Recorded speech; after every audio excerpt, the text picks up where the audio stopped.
Hello, my name is Patrick John Mills. I'm an artist and I've been painting for 29 years and I wanted to share with you the Scar series. This is a series that I've just been working on recently, and here I am squeezing out a lot of paint. I'm working with oil paint. This is a really nice turquoise, and here's a really nice yellow ochre deep. I find that it's just a beautiful pigment. And then I'm also mixing it in with a little bit of Indian yellow, so it gives a little bit more of a vibration. I rolled out a triple primed canvas and staple gunned it to the wall, and I start with this warm color, and then I start adding the depth, and here I am with I use a lot of palettes at once, and I'm working on this. I guess it's about 5 feet by 9.5 feet, and I'm just slowly building it up. I'd rather be in a chair and stand up than I like the middle of the painting to be around my heart area. So when you look at it, you have to kind of look up at it a bit. And I go through absolutely bucket loads of paint. I mean, I go through a lot of paint. And it takes me I work on this for a very long time, and I come back to it another day.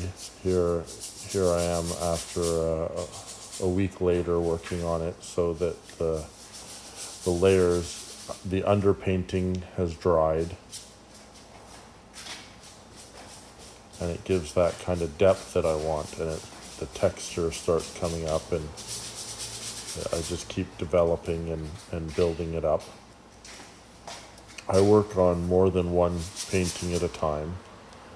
That makes it so I don't really suffocate a canvas. I find if I'm working on one thing, I try to put everything into that one canvas rather than taking tangents of thoughts. I can kind of be more loose with how I approach the subject matter or the layering and the colors and things. You can take a certain chance. And I built these easels, so I staple gun the prime canvas to a kind of like a builder's chipboard, and I use the reverse side of that, and that allows the canvas to have like almost like you're painting on bricks, or it gives a bumpiness to it, which allows for really nice textures. And you can see with the knife there, it's not a smooth surface. It has a bit of a bump to it, and that really helps when you're building up all the multiple layers. You get these kind of like accidents, or this kind of weave to the surfaces that's really nice. I also have a lot of small canvases that I put at the bottom of this easel. I know not everyone wants, or it's sometimes nice just to have smaller things, and you can play out ideas and do that all the time. Just try things with compositions. Clean your brush. Sometimes you need to just clean your brush, so you throw some paint on the canvas at the bottom.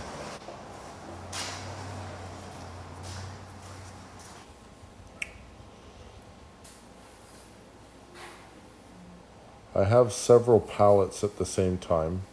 Here's a finished painting. There's the Rhythm of Silence painting there, the white one. Breathing Fire, the red one. Tanja was the love of my life, is kind enough to go over and film me. You know, we talk about living the dream and people often comment, wow, you've got such a nice studio, and wow, and I've always found that painting outside is my favorite studio, to be honest. I love listening to the birds, and I love listening to the wind blow trees, and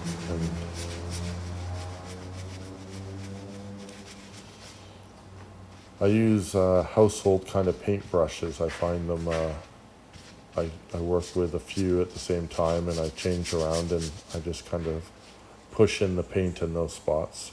Here after about a week, I finally got the left side of the painting to be a lot more kind of calm and serene. It has like 2 different turquoise blues and the white, and then I mix in, and that pink there is actually alizarin crimson with the titanium white. It was super hot this day. Like, you can see all the sweat on my t-shirt and everything. I think it was about 38 or 40 degrees. I have the huge window open, but I was sweating like crazy, and it was just really hot. And the paint fumes were enormous when you're working on that many paintings. So, and the air was quite stale and stagnant. I just want to start this painting with a kind of tender kind of underpainting. I love painting. I love building up the surfaces. I want there to be like a calmness, but yet a chaos. But I don't find that there's chaos. I find that there's just more complex systems of order. Just because the heart or the mind or the spirituality of a person can't be put into a mathematical formula doesn't mean that there isn't some kind of flow to that energy inside of you. And I find that just distilling those emotions and going through all of that, those impulses that are inside of you, that's just a little bit more complex. Love and death, and it's just a lot more complex. Here I am, more paint. I go through an absolute mountain of it. And I was really kind of surrendering completely into this painting and really trying my absolute hardest, and I was ripping into it, really trying to get something out of it, but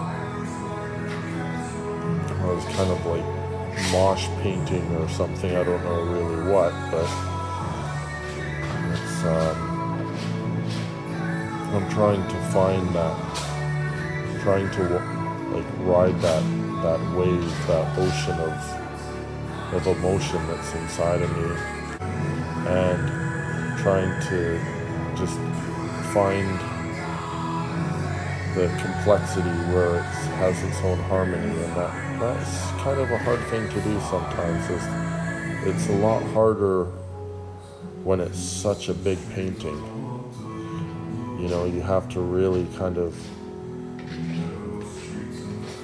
when you're working on a really large painting, it's like an orchestra. It's a lot more, you have to kind of juggle so much, and everything has to work. When you're working on a smaller painting, you can do a certain movement or have a gesture that really just sings perfectly, and you can kind of hide that. But when it's a really large painting, you have to have like a whole load of sequences of punches that really kind of give the knockout for yourself. So I was really trying to get this to work. But I'll be honest, I worked till very late at night, and I think I was there till about 4 in the morning, and I just couldn't get it. So later on in the night, I actually scraped the whole entire thing down completely with my large palette knife and made it just so I had a base coat. But here I'm really trying to give it, but it didn't. Eventually, it just didn't work. You can see the sweat on the back of my t-shirt. I'm working pretty hard there.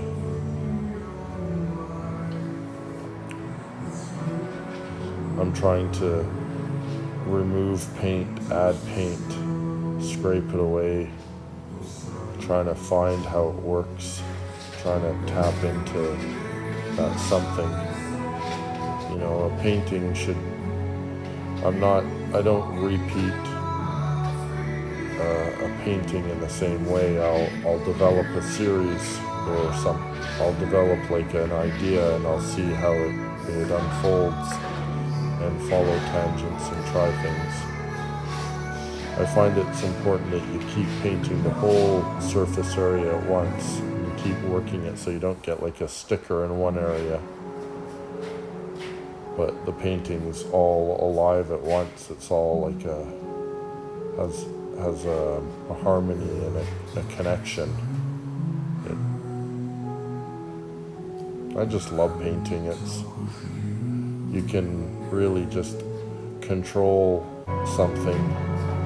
You can find its way.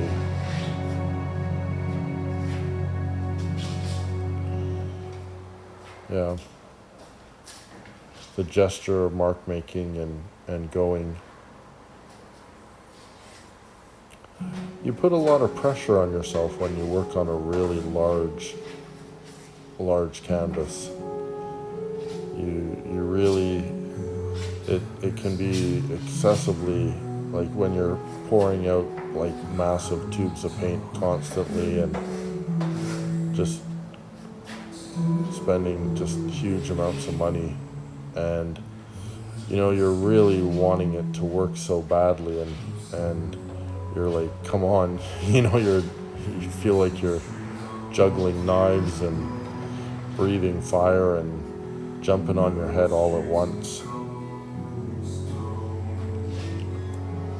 And I have a general idea as to what I want, but it's getting that energy or getting that flow to happen. And I'm adding the yellow ochre and the Naples yellow light there. I kind of gave up on that painting. I was kind of like, fuck it, didn't work. I couldn't get it to go, so I took a break from it, and then I started working on the other one. I guess I was like surfing, and all of a sudden a tornado kind of swept me away, so it just didn't happen. So I go and I work on another one, and sometimes you just get that flow. About 20 minutes later, my iPad filled up its memory and it stopped recording, so I went over and I took the whole, all the paint off that huge 5 foot by 9 foot, and I started working on one of the other paintings, and with all the sludge I worked on that. But I did it, and this is scar number 1, scar number 2. Each one of them has this has the yellow ochre coming out from underneath that warmth that I love so much. This one, the edges I love. This one's more like a bird's nest and more of a circle. This one, the wind just takes it away with a tenderness.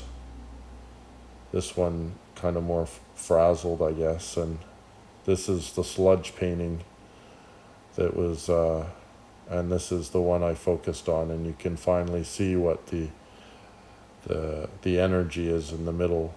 It finally got it. Anyways, thank you so much, and please leave a comment, and live, love art, and stay safe and be creative. And thank you.